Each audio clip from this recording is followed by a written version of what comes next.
साथियों, एक तरफ प्रधानमंत्री अपने 3 घंटे के लंबे चौड़े पॉडकास्ट में ये कहते हुए नजर आए कि लोकतंत्र के लिए आलोचना एक तरह से आत्मा का काम करती है। यानी उनके कहने का मतलब ये था कि आलोचना होना लोकतंत्र को मजबूत करता है और आलोचना लोकतंत्र की आत्मा है। लेकिन क्या धरातल में वाकई सच में प्रधानमंत्री की बात सत्य है, या प्रधानमंत्री जो कह रहे हैं वो वाकई हो पा रहा है?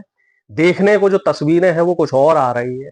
आए दिन कोई भी व्यक्ति सरकार से सवाल करता है, सरकार की आलोचना करता है, चाहे वो कोई पत्रकार हो, कोई नेता हो या कोई सामाजिक कार्यकर्ता हो, तो उसके खिलाफ पुलिसिया कार्रवाई हो जाती है। बीजेपी और आरएसएस के कार्यकर्ता उसके घर पर जाकर तोड़फोड़ करते हैं। हालिया एक घटना हुई है महाराष्ट्र में। घटना है स्टैंड अप कॉमेडियन जो है कुणाल कामरा, उनके एक शो को लेके हुई, जिसमें उन्होंने एकनाथ शिंदे को गद्दार कह दिया।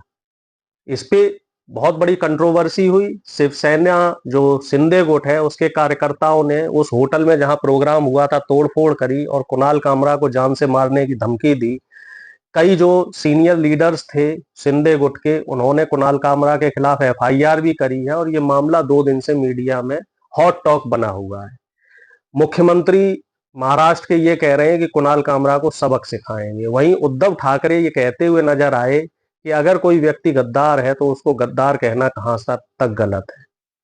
आपको जानकारी दे, कुणाल कामरा की तरफ से साफ तौर पे एक ट्वीट किया गया है जिसमें वो संविधान की एक किताब को लेकर उनका फोटो है और ये कहते हैं कि हमें देश का जो संविधान है वो आजादी देता है और मैं इसके लिए माफी नहीं मांगूंगा, क्योंकि बोलने की आजादी हमारे देश में हमारा संविधान देता है। अब दोस्तों, इस घटना से कई सारे सवाल खड़े होते हैं। सवाल कुणाल कामरा को लेके नहीं है, सवाल है बीजेपी, आरएसएस और प्रधानमंत्री को लेके। क्या वाकई आप इतने कमजोर हो गए हैं कि जरा सी आलोचना से आपके नेता और आपका सिस्टम हिल जाता है?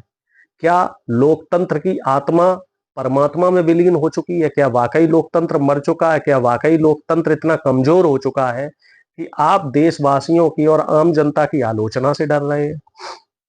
आपने पहले भी देखा होगा, पिछले 10 साल में कोई सरकार की आलोचना करता है या कोई भी व्यक्ति सरकार पे कटाक्ष करता है तो बीजेपी आरएसएस के लोग उसे पाकिस्तानी, खालिस्तानी, देशद्रोही बताने का काम करते हैं। किसान आंदोलन हुआ और उस किसान आंदोलन में हमने देखा कि किसानों को किस तरीके से गद्दार और देशद्रोही बनाने में बीजेपी की मशीनरी लगी रही, नेशनल मीडिया लगा रहा। और जब प्रधानमंत्री ने उन्हीं किसानों से माफी मांगी, तब उन जो बीजेपी और गोदी मीडिया के लोग थे उनका चेहरा देखने लायक था। ऐसी तमाम घटनाएं हैं, सैकड़ों हजारों घटनाएं हैं जो पिछले 10 साल में घटी हैं। और वाकई जो हमारे देश का लोकतंत्र है, कहते हैं कि हमारा देश सबसे बड़ा गणतंत्र देश है, तो क्या उस गणतंत्र देश में जो गण है, जो लोग हैं, क्या उनकी बोलने की आजादी बची हुई है?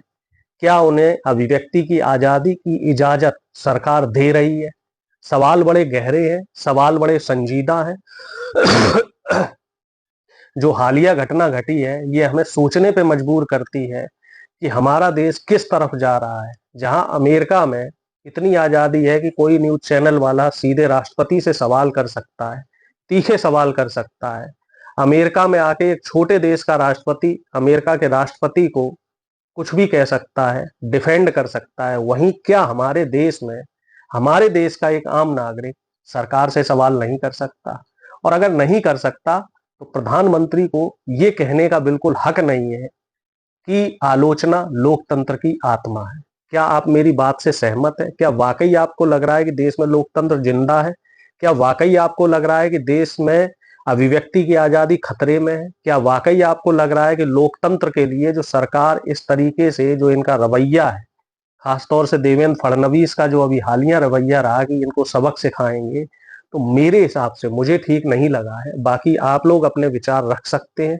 अगर आप मेरी बात से सहमत है तो इस वीडियो को लाइक जरूर कीजिएगा। चैनल सब्सक्राइब नहीं किया है तो चैनल को सब्सक्राइब कर लीजिए। अगले किसी और मुद्दे के साथ, किसी और हॉट टॉपिक के साथ आपके सामने फिर हाजिर होगा। तब तक के लिए नमस्कार।